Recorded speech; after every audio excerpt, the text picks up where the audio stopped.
சென்னை ராயபுரம் 48வது வட்ட திமுக சார்பில் முதலமைச்சர் மு.க.ஸ்டாலினின் பிறந்த நாளையொட்டி நலத்திட்ட உதவிகள் வழங்கும் விழா நடைபெற்றது.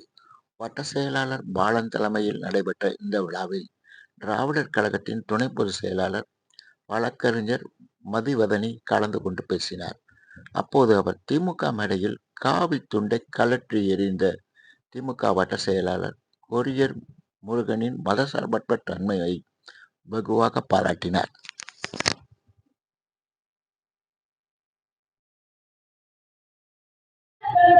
ஆசை இருக்கலாம், வந்தவர்களே சிஎம் ஆகணும்னு ஆசை இருக்கலாம், ஏன் பிஎம் கூட ஆகலாம். அது அவர்களுடைய ஆசை, அதுக்குள்ள நம்ம போல. ஆனா அவர்களுக்கும் இந்த கட்சிக்கும் அடிப்படையில் இந்த திராவிடர் இயக்கத்துக்கும் ஒரு வேறுபாடு. அது என்ன வேறுபாடுன்னு கேட்டீங்கன்னா, முதலில் அந்த வட்ட செயலாளர் கொரியர் முருகன் அவர் பெயர்னு நான் நினைக்கிறேன். ஆமா, ரொம்ப நேரம் பேசலாம். ஆமா, அதனால வந்து பேசுறப்ப அவர் செய்யற ஒரு செயலை எல்லாரும் பார்த்தீங்களான்னு தெரியல, மேடையில் இருந்து நான் பார்த்தேன்.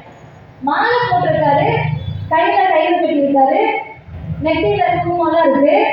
ஆனா மேடையில பேச கூப்பிட்ட உடனே கழுத்துல இருந்த அந்த மாலை என்ற அறிகுறியோடு காவி துண்டை எடுத்து அந்த கையில கொடுத்துட்டு தான் பேச தொடங்கினார். அதன் அர்த்தம் என்ன தெரியுமா? எனக்கு மத நம்பிக்கை இருக்கலாம், நான் பெரிய பக்திமானா இருக்கலாம், நான் மாலை போட்டிருக்கலாம், எனக்கு என்ன நம்பிக்கை இருந்தாலும் சரி, மக்களை சந்திக்கின்ற போது நான் திமுக தொண்டனாக தான் இந்த மக்களை சந்திப்பேன். எல்லோருக்குமானவர்கள் என் நெத்தியில் இருந்த குங்குமம் இஸ்லாமிய சகோதரர் உட்கார்ந்தவருடைய புல்லாக பாதிக்காது.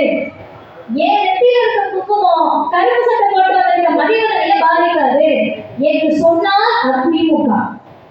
நீ குங்குமம் வச்சாலும் சரி, வைக்கலனாலும் சரி, நான் புல்லா போட்டு தொப்பி போட்ட இஸ்லாமியரை மம்பிள் பேர் சண்டை போடுவேன்னா அது பிஜேபி.